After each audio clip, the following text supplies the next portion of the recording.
Portugalisë do kandidojë për president republike.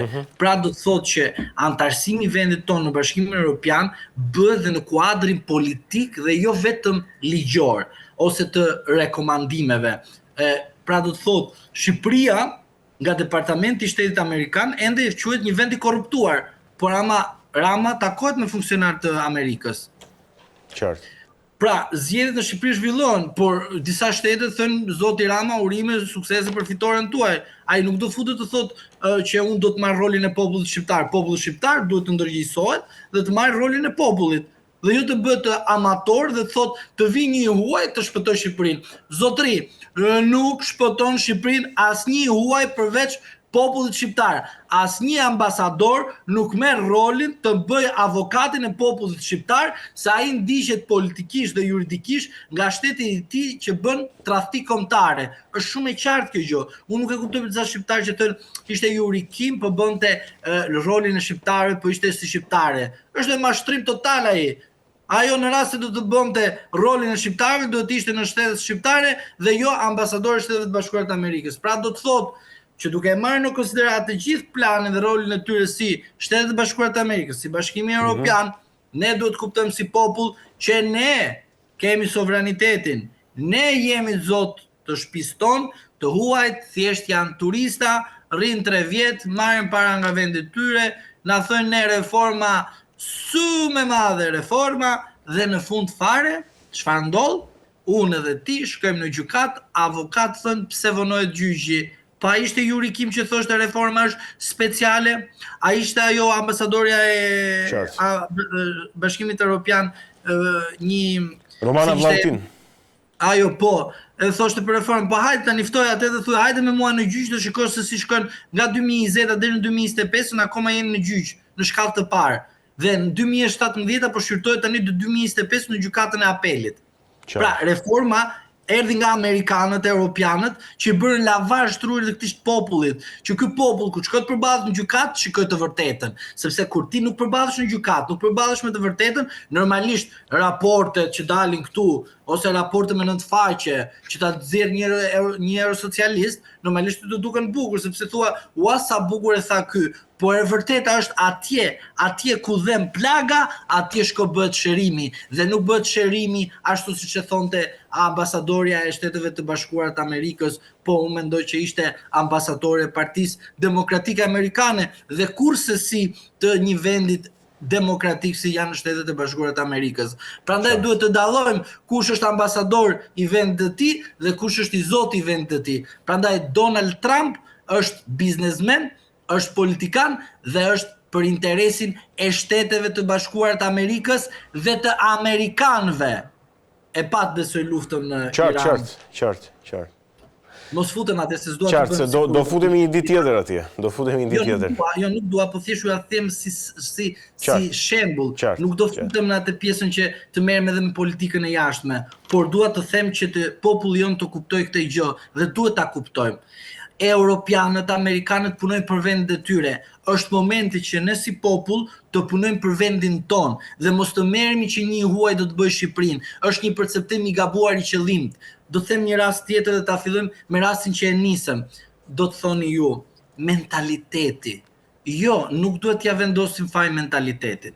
Duhet t'ja vendosim faj njeriut dhe shoqërisë, jo për shkak të mentalitetit, po për shkak se aty kur duhet përfshihet politika të vendos rregulla dhe disiplinë, thënë fajin e ka mentaliteti, pra ja çojnë shoqërisë fajin, dhe jo t'ja çojnë politikës dhe të ndëshkojnë politikanët me votë, po shkojnë i bëjnë burgaxhi edhe na dalin eroe. Prandaj, duke konkluduar edhe këtë pjesë, raportet, sanksionet nuk kanë pikë vlere për ne.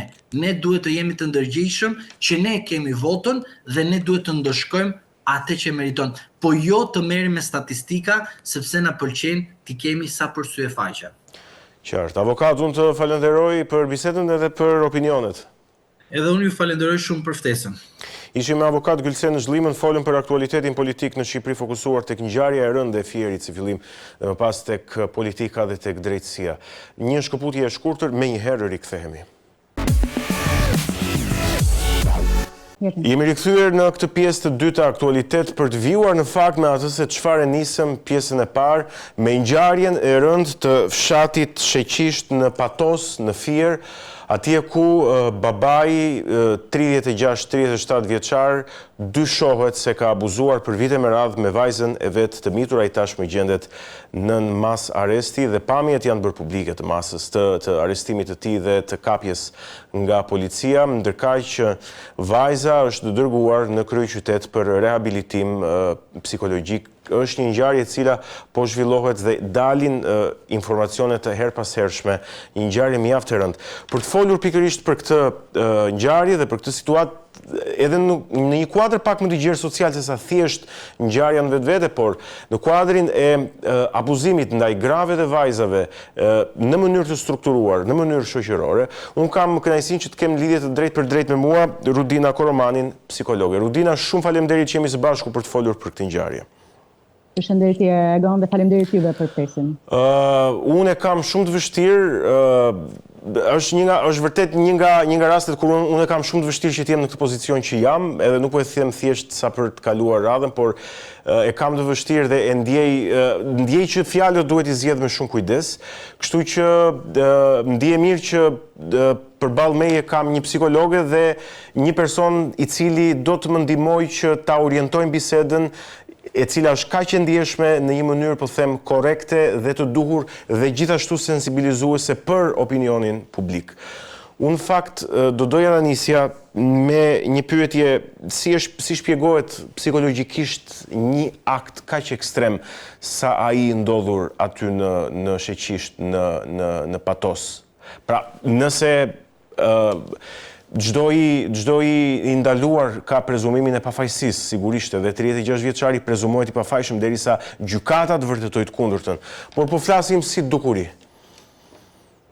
Me shumë të drejtë kur flitet për abuzime seksuale, Egon, është mjaft e vështirë dhe tronditse për të gjithë ne, jo vetëm për ata si ju që bëni punën e gazetarit, që informoni, hap pas hapi mbi diçka të ndodh, por edhe për ne që jemi specialistë brenda kësaj fushë. Abuzimi seksual është shumë traumatik dhe shumë i vështirë për të futur dhe për të marrë, ashtu dhe me viktimat, pra, për të marrë me raste të tilla, por kur bëhet fjalë për abuzime seksuale nga familjar, prindër, çështja bëhet ende më e ndjeshme dhe shumë e vështirë. Në detajet e rastit të ndodhur në Patos, në ato që janë shfaqur deri tani, duket se fatkeqësisht abuzimi ka ndodhur, pra nuk ka pak gjasa që nga hetimet të dali që është një mashtrim apo një gënjeshtër nga vajza 12 vjeçare. Megjithatë, mbetet këtu parë.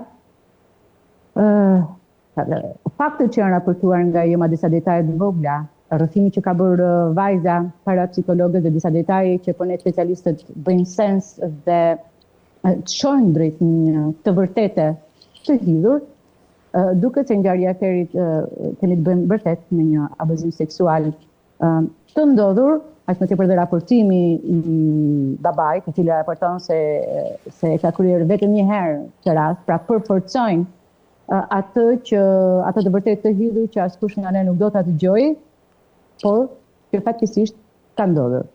A ka ndodhur këto dhe a ndodhin këto dhe në vende të tjera të botës? Po, ndodhin me antar të familjes, të baballar, por edhe nëna që abuzojnë seksualisht me fëmijët e tyre. Flitet që nga të paktën pjesa e abuzimeve seksuale me fëmijët janë shifra për të dhënë prevalenca janë pak të vështira për të dhënë për faktin sepse ato rrallë dënontohen kur fëmia është në moshë të rritur dhe ato pak të dhënat janë nga studimet janë të cunguara të themi, por disa studime kanë ndjerë që 17% e abuzimeve që kanë raportuar të rriturit në fëmijëri kanë ardhur nga njerëzit e tyre dhe përqindja më e ulët, pra 2% vjen nga ata që janë baballar biologjik, apo prindër biologjik, nëna biologjike apo baballar biologjik. Në rastin sepse të pyetjes tuaj sepse ndodhin. Po e bëra atë pyetje sepse kur ndodhi një ngjarje kaq e rëndë dhe kaq shokuese, sidomos se po e vendos veten tani, po e nxjerr nga roli i gazetarit dhe po them që jam edhe prind vet.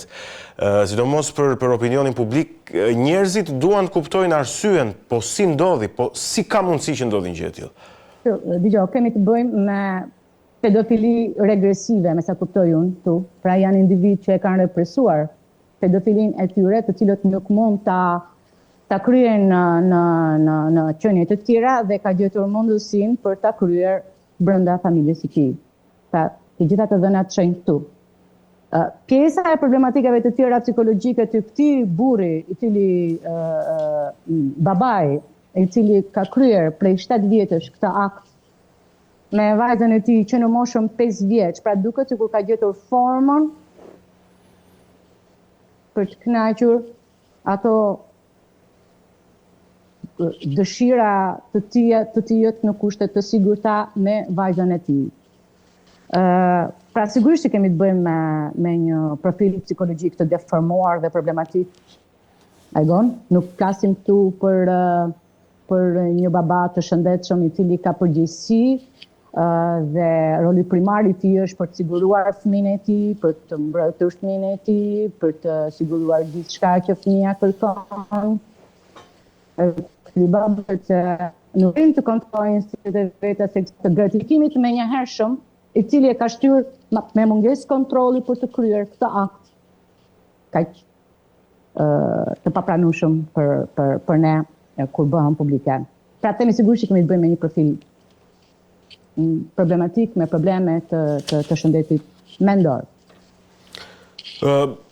Tani, një gjë tjetër që i shtohet rasteve të shumta, fatkeqësisht të abuzimeve që ndodhin këtu në Shqipëri, po abuzimeve të shumëllojshme, të cilat ka një emërues përbashkët në fakt që është abuzimet dhe dhuna sistemike, pra që vjen nga sistemi. Sistematike, pra si në rastin e këtij që ka ndodhur ka 7 vjet që ka abuzuar. Në fakt, mua, një nga pyetjet që më shtron ky rast është si ka mundësi nëna, pavarësisht se ka pasur 7 fëmijë, si ka mundësi që kjo nën, sepse ne jetojmë në Shqipëri, të themi në ndryshim me kultura të tjera, vende të tjera, jetojnë në shtëpia që janë të vogla kryesisht dhe është e pamundur që një nën të mos kuptojë, të mos i bjerë në sy diçka e pazakontë te bashkëshorti i saj në sjellje me fëmijën. Më kupton? Pra, në rast të marrim rastet e familjeve që janë në Gjermani, në vendet perëndimore, apo në Amerikë, apo në një kontinent tjetër. Shtëpiat e tyre kryesisht janë relativisht të mëdha dhe aty po bëhet pak më e vështirë për të kuptuar pjesën e privatësisë respektojnë pak më shumë. Ku bëhet fjalë për 1 fëmijë, 2 fëmijë. Okej, kemi rastin që janë 7 fëmijë dhe me shumë gjasa jetojnë në një shtëpi të vogël. Dhe si ka mundësi që për 7 vjet asnjë nga fëmijët apo joma nuk kanë vënë re diçka të pazakontë. Kjo është pyetja e parë që unë shtroj dhe që shpresoj që organet hetimore që po zbardhin rastin të hetojnë mbi këtë gjë për të kuptuar diçka më shumë mbi rastin, edhe për ne specialistët është shumë e rëndësishme për të kuptuar detajet e rastit, për faktin që të ndihmojmë raste të tjera për të parandaluar raste të tjera kur na sjellin ndryshime në klinika. Po unë do t'i shtoja dhe diçka kësaj, atë që nisa të thoja në fakt, do t'i shtoja heshtjen. Pra kësaj dhunës. Kjo heshtja e gon është një karakteristikë tipike e abuzimeve seksuale me fëmijë. Pra një nga faktet që ato raportohen më pak është pikërisht për faktin që nuk tregohen. Një dhe e dyta kur kryhet me fëmijët, pjesa abuzuesi në këtë rast babai përdor komunikim shumë të rafinuar mashtrimi për ta bindur dhe për ta mbajtur drejt frikës viktimën. Më kupton? Dhe fëmia në moshën 5 vjeç, 6 vjeç, 7 vjeç, të themi qëndron në fillimisht nuk e kupton se çfarë po ndodh. Këtë është figura kryesore, figura që e mbron është babai. Pra nuk kupton që ndodhet brenda një abuzimi. duke u pjekur kognitivisht, pra duke u rritur, fillon të kuptoj dhe të ndjej ndjenja, faj, turpi, të kamufluara dhe kaotike të cilat nuk arrin të t'i japi shpjegim. Më pas, në momentin që ka një pjekuri, pra një zhvillim të menduari më mirë, kupton më shumë ndaj jetës dhe ndaj gjërave që ndodhin, siç ka ndodhur në rastin e vajzës, pra duket sikur vajza ka arritur të kuptojë që është diçka që nuk duhet bërë, është diçka që po më bëhet me padrejtësi dhe ka vendosur të bëj denoncimin. Pra heshtja nga ana e viktimës vjen nga statusi i saj si fëmijë, pra të dhe na tregon që është një abuzim që ka ndodhur që në moshën 5 vjeç. Sa di një fëmijë dhe sa kupton një fëmijë që është brenda një abuzimi. Pra këto janë arsyet e heshtjes prej 7 vjetës nga ai që është viktima. Po ndoshta nga pjesa tjetër, pra kemi pjesë edhe abuzuesi tenton në të gjitha format për ta mbajtur në heshtje aktin e vet dhe në fshehje.